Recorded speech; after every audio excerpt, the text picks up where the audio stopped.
This is the original book that called Americans to abandon their lives of quiet desperation.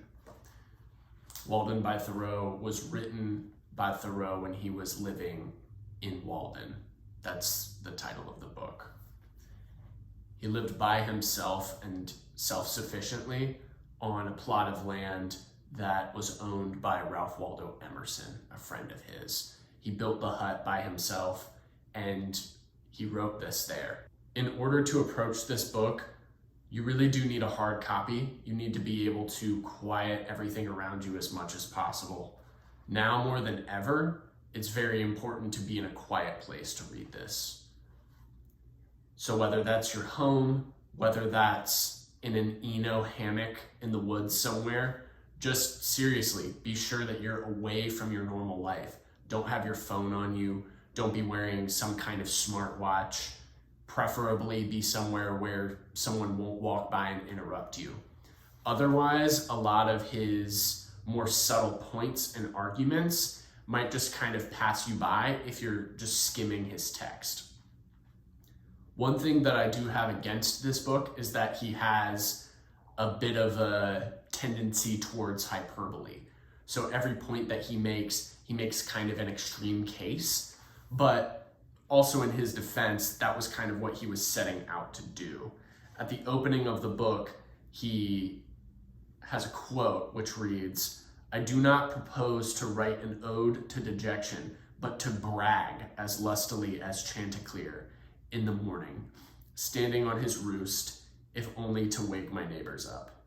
Chanticleer, Chanticleer. So he's in a way boasting about his quiet lifestyle, and he, in many different ways throughout the book, is calling for a return to your most natural but most connected self.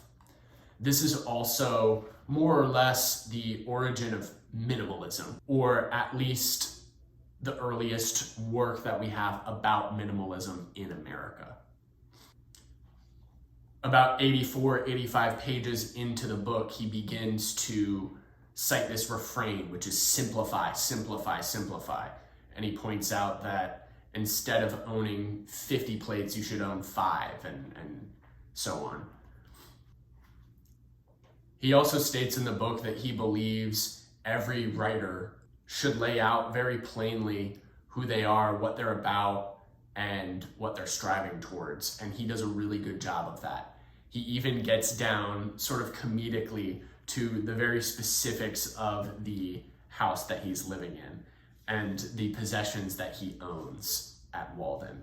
And so he lists out even just like how much the boards cost and things like that. But it's important to note that he's not living a life of total isolation, and he's really not that far from other people. Often throughout the book, he's citing interactions that he's had with people.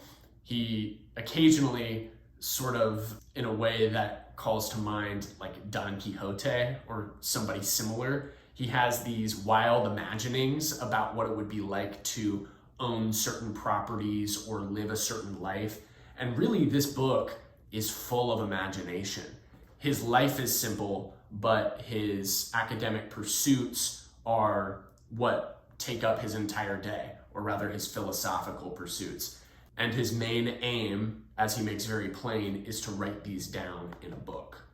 Just to associate this book with Chris McCandless, the guy who went to Alaska and died kind of trying to live this lifestyle, is the worst way to write off this book. You really do need to approach this with an open mind and try not to associate it with much else that you've heard about it. Really take on the ideas on your own so that you can know what you think about them. If you have a preconceived notion about what Walden by Thoreau is about, you're not going to get anywhere near as much out of it. And this is a quintessential read for anyone who is an American. I've really enjoyed reading this book, and inevitably at some point we'll be taking a deeper dive into it.